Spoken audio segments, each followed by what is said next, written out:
कहा जाता है कि जो वृक्ष फलों से लद जाता है वो झुक जाता है।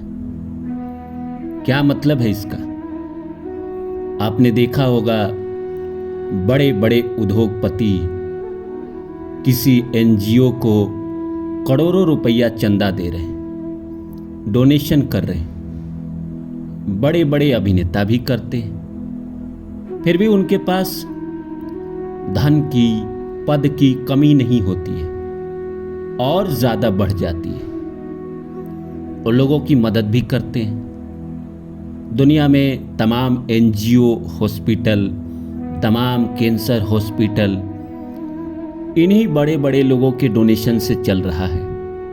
लाखों लोगों का इलाज भी चल रहा है और जो देने वाले हैं उनके पास भी कभी कमी नहीं होती है।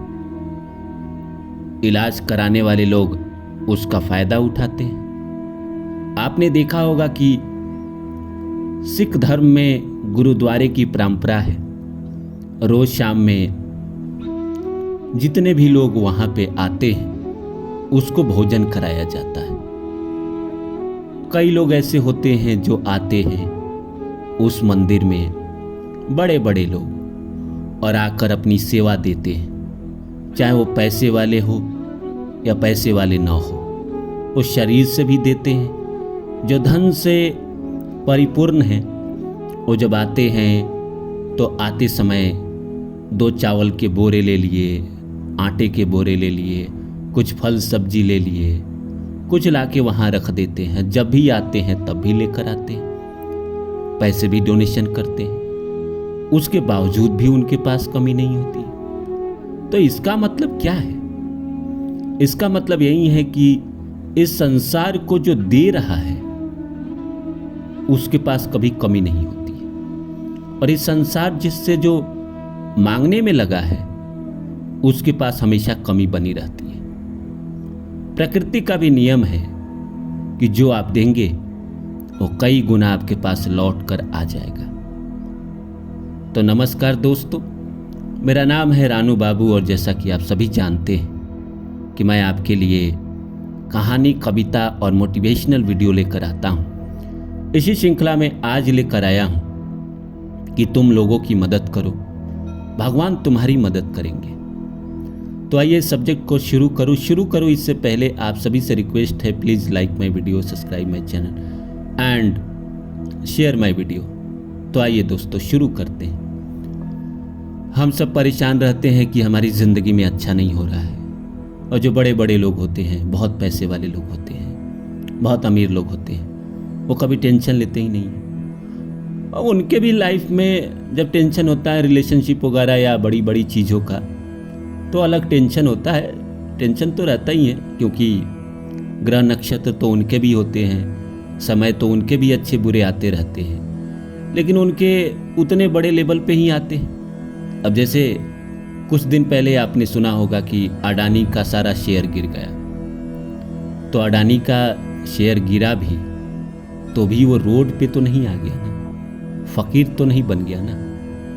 अब वो मान लीजिए 10 लाख करोड़ का मालिक है और उसके शेयर गिर गए तो वो 6 लाख करोड़ का मालिक हो गया, और दुनिया में लोगों ने कहा अडानी बर्बाद हो गया। अरे भाई, उसके 4 लाख करोड़ के नुकसान भी इतने नुकसान नहीं है कि वो रोड पे आ जाएगा। वो फिर भी 600 करोड़ का मालिक है, 6000 करोड़ का मालिक है।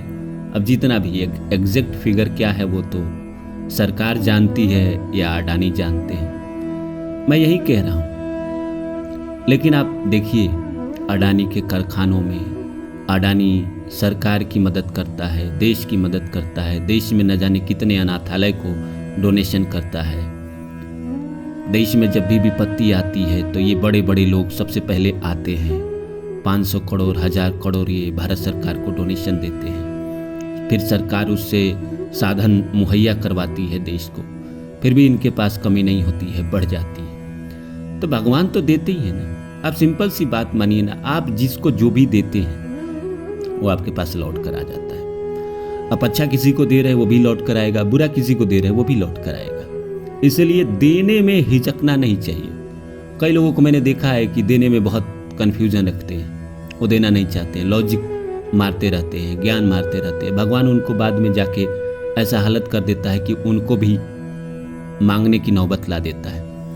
अगर आपके पास है जो आप कर सकते हैं, पहले देना शुरू करिए। जिंदगी में आपको लौट कर आएगा ही आएगा। जो भी आपके पास है, ज्ञान है, लोगों की मदद करिए ज्ञान से। पैसे हैं, पैसे से भी मदद करिए। पैसे से जो लोग मदद करता है उसके पास पैसा घूमकर आता ही आता है। ये आज की थ्योरी नहीं है, लगभग 5000 साल पहले की महाभारत काल की थ्योरी है। न्यूटन ने भी बाद में इसको प्रूफ किया कि every action equal and opposite reaction. जो क्रिया आप कर रहे हैं वैसा आपके पास प्रतिक्रिया होगा ही होगा। ब्रह्मांड का भी यही नियम है।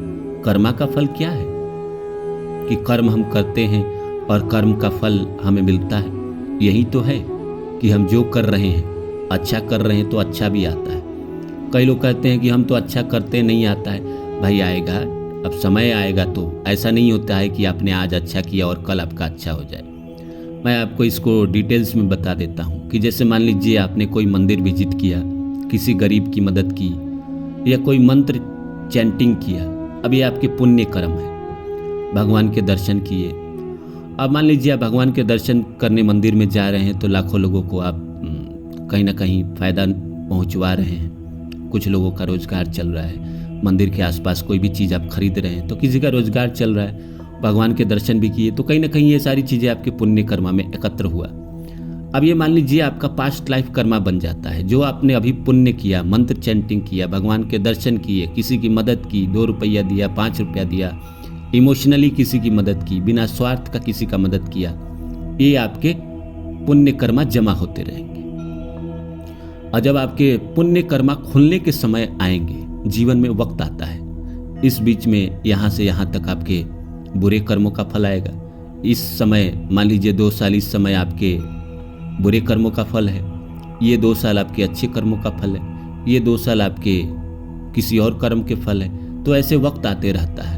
तो जब आपके पास्ट लाइफ पुण्य कर्मा एक्टिव होते हैं, आज से पहले आपने जो भी किया है या पिछले जन्म में जो भी किया है या उससे पहले पिछले जन्म में जो भी किया है, जो वो समय आता है एक्टिव होकर, तो कहीं ना कहीं आपको बहुत बड़ा स्टेटस मिलता है, बहुत बड़ा पद पे आप जाते हैं। जितने भी लोग दुनिया में बड़े बनते हैं, चाहे वो शाहरुख खान हो या अडानी अंबानी हो या फिर बिल गेट्स हो, एलोन मस्क हो या और भी दुनिया में मार्क जुकरबर्ग या जो भी है, तो कहीं ना कहीं आपको क्या लगता है, इस जन्म के कर्म से तो इतने बड़े कोई नहीं बन सकते ना। कई जन्मों का पुण्य कर्म एकत्र होता गया, चाहे वो मंत्र चैंटिंग के द्वारा, चाहे लोगों का सेवा करके या मंदिर विजिट करके, या जिस धर्म का है उस धर्म के वो पालन करके या फिर लोगों का हेल्प करके या जो भी करके, वो जितना करके वो पुण्य एकत्र कर सकता है, उसने जमा किया कई जन्मों में।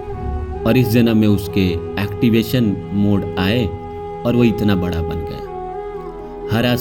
हर आदमी के जीवन में पुण्य कर्मा खुलता ही खुलता है। आपके भी जीवन में खुलेगा, वक्त आएगा। इसीलिए आप जीवन में कोशिश करिए कि जितना हो सके पुण्य एकत्र करते जाइए। और पुण्य तभी एकत्र करेंगे जब आप लोगों को देना शुरू करेंगे। सिर्फ धन ही देना नहीं होता है, आप अपना श्रम भी करके दे सकते हैं लोगों को।